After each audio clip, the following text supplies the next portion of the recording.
अस्सलामुअलैकुम। आज मैं आप लोगों के साथ शेयर करने वाली हूँ बकरा ईद की रेसिपीज़ में से मटन कलेजी की रेसिपी। तो आज हम मटन फ्राई कलेजी की रेसिपी आपके साथ शेयर करेंगे और साथ ही मैं आपको इसके अंदर 2-3 टिप्स दूंगी जो कि बहुत इंपॉर्टेंट है कि आप बिल्कुल सॉफ्ट कलेजी कैसे बना सकते हैं। तो सबसे पहले हमने 750 ग्राम मटन की कलेजी ली है, जिसको हमने छोटे छोटे क्यूब्स में काट लिया है।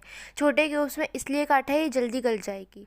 और देखें, कलेजी को जिस तरह से हम वॉश करते हैं वैसे ही वॉश कर लिया है, लेकिन कलेजी में से जो स्मेल आती है उसको ख़त्म करने की टिप्स आज मैं आपके साथ शेयर करूंगी। तो यहाँ पे हमने 750 ग्राम कलेजी ली है। इसके अंदर हम 4 से 5 लहसुन के जवे लेंगे जो कि छिलकों के साथ है। इसको आपने मोटा मोटा कुचल लेना है, इस तरह से दरदरा कर लेना है छिलके के साथ ही। और आपने इसके अंदर डाल के इसको अच्छी तरह से पूरी कलेजी में लगा के छोड़ देना है 10 मिनट के लिए। 10 मिनट के बाद आप इसको पानी से वॉश कर सकते हैं। इसकी स्मेल जो भी होगी वो फ़ौरन ख़त्म हो जाएगी। आप थोड़े और टाइम के लिए भी रख सकते हैं। तो ये टिप थी। अच्छी तरह से पानी से वॉश करने के बाद हमने इसको एक कढ़ाई के अंदर शामिल कर दिया है।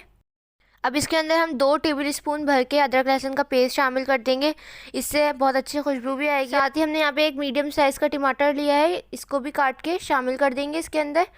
और यहाँ पे हम कुछ स्पाइसेस शामिल करेंगे, जिसमें मैंने कुटी हुई लाल मिर्चें ली हैं 1 टेबल स्पून और पिसी हुई लाल मिर्चें ली हैं हाफ़ टी स्पून। नमक मिर्च आप अपने हिसाब से कम ज़्यादा कर सकते हैं। एक टिप दूंगी मैं इसके अंदर, आपने इस पॉइंट पे ना ऑयल ऐड करना है ना ही नमक शामिल करना है। अगर आप नमक या ऑयल में से कुछ भी ऐड कर देंगे तो ये बिल्कुल हार्ड हो जाएगी और आपकी कलेजी सॉफ्ट नहीं बनेगी। तो आपने नमक और ऑयल को अभी बिल्कुल भी ऐड नहीं करना। ये एक टिप है, इसको ज़रूर फॉलो कीजिएगा। साथ ही हमने यहाँ पे तकरीबन 2 कप पानी शामिल कर दिया है। इसको कवर करके गलने के लिए छोड़ देंगे जब तक कलेजी गल नहीं जाती। अगर आप ऑयल के अंदर इसको डालते हैं तो ये फ़ौरन हार्ड हो जाएगी, और नमक डाल के आप इसको गलाते हैं तो ये जब भी हार्ड हो जाएगी। तो दोनों चीज़ें हमने अभी स्किप कर दी हैं। अच्छा, इसके अंदर टमाटर डालना है ना डालना आपकी चॉइस है, मैंने इसलिए डाला है। कुछ लोग ग्रेवी पसंद करते हैं, हम बनाएंगे तो बिल्कुल ड्राई, लेकिन थोड़ा सा मसाला इसके अंदर अच्छा लगता है। कवर करके गलने के लिए छोड़ देंगे। तो यहाँ पे देखें 30 मिनट हो चुके हैं, कलेजी जो हमारी गल चुकी है। ये सब प्रोसेस आप प्रेशर कुकर में भी कर सकते हैं ताकि जल्दी गल जाए। इसके अंदर काफ़ी सारा पानी है। टमाटर को मैंने आपको बता दिया है कि आप चाहें तो ना डालें और चाहें तो डाल भी सकते हैं, फ्लेवर अच्छा आता है बहुत। कलेजी देख सकते हैं कितनी सॉफ्ट है ये, नमक नहीं डाला था इसीलिए ही सॉफ्ट हुई है। तो इन टिप्स को आप छोटी छोटी टिप्स हैं, इनको फॉलो ज़रूर किया करें, इससे आपकी बिल्कुल परफेक्ट कलेजी बनेगी। पानी को हल्का सा ड्राई करें, हाई फ्लेम पे रख दें। साथ ही अब आपने नमक शामिल कर देना है और ऑयल भी अब शामिल करेंगे। ऑयल मैंने तकरीबन आधा कप लिया था, आधा कप से थोड़ा सा ज़्यादा था। तो ये शामिल करने के बाद हाई फ्लेम पे इसका पानी ड्राई करेंगे। नमक मिर्च आप अपने हिसाब से कम ज़्यादा कर सकते हैं।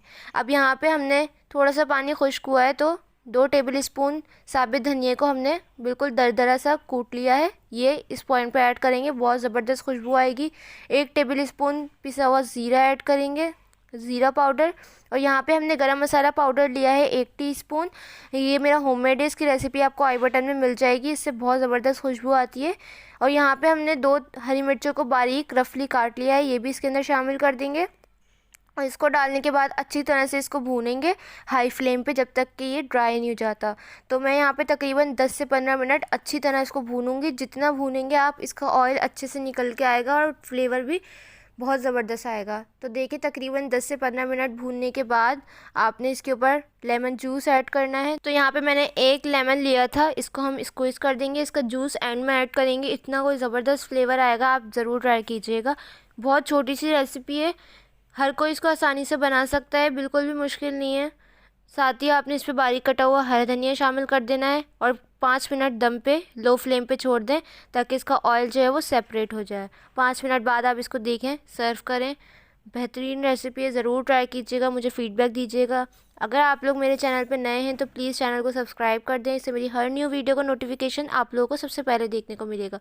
वीडियो अच्छी लगी है तो लाइक ज़रूर कीजिएगा, कमेंट सेक्शन में अपनी राय का इजहार ज़रूर कीजिएगा। इंस्टाग्राम पे फॉलो करना ना भूलिएगा, उसका लिंक डिस्क्रिप्शन में है। इंशाल्लाह मिलूंगी नेक्स्ट रेसिपी के साथ, जब तक के लिए मुझे और मेरी फैमिली को दुआओं में याद रखिएगा। अल्लाह हाफिज़।